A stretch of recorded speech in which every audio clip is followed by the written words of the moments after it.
Mais d'abord, les journées européennes des artisans d'art qui font la une ce matin de nos confrères de l'Éclair des Pyrénées. L'occasion pour nous dans ce 12-13 de partir à la rencontre dans le Berry d'un jeune ferronnier. Il remet au goût du jour un savoir-faire traditionnel. Il réalise et conçoit du mobilier. Dominique Dumas avec Georges Pinol. Olivier Leclerc rêvait d'être sculpteur. Après des études aux Beaux-Arts et la restauration d'un château, il tombe amoureux du métal. Olivier a le feu sacré. Depuis 6 ans, il fabrique du mobilier. Même si le pilon mécanique a rempli le marteau, au-dessus du foyer à 1000 degrés, son travail demeure ancestral.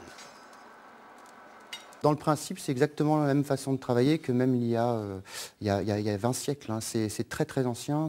Les premières traces de forge, c'est 6e siècle avant Jésus-Christ.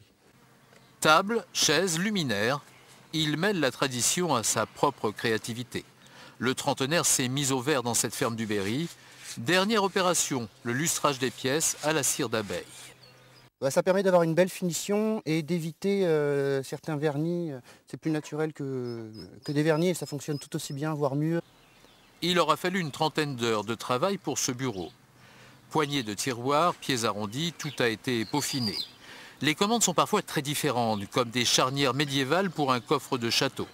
Afin de capter la clientèle, il y a Internet et le bouche à oreille. Le talent fait le reste. Il y a de la concurrence. En Europe, il y a des très bons forgerons, des très bons ferronniers. On peut se différencier. Ça va être à la fois sur une exigence technique parfaite, avoir des finitions, des très belles finitions, et à la fois sur la créativité. Faire la différence et oser mettre le métal à l'honneur en pleine campagne.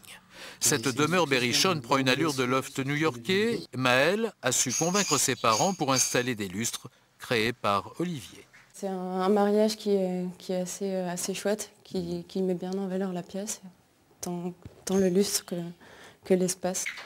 Gardiens d'une tradition, les ferronniers d'art vivent avec leur temps. Ils sont conscients d'avoir une carte à jouer en se forgeant une réputation de qualité. Et comme chaque vendredi, nous retrouvons la chronique drôle d'époque avec Sabine Gorny qui nous a rejoint. Bonjour Sabine. Bonjour Florian. Aujourd'hui, vous nous expliquez que l'accessoire du moment, c'est le casque. Eh bien, le casque intégral, comme celui-ci, le choix du président, ou alors le casque de cosmonaute porté par la très belle Sandra Bullock dans Gravity, le film Oscar qui a fait tourner la tête de plus de 4 millions de spectateurs chez nous. Je crois savoir qu'elle a fait tourner aussi la vôtre, Oui, Florian. j'ai adoré ce film. Et puis, pour ma part, moi j'ai un petit faible pour Thomas Pesquet, 36 ans, mignon avec ou sans casque, qui lui sera le 10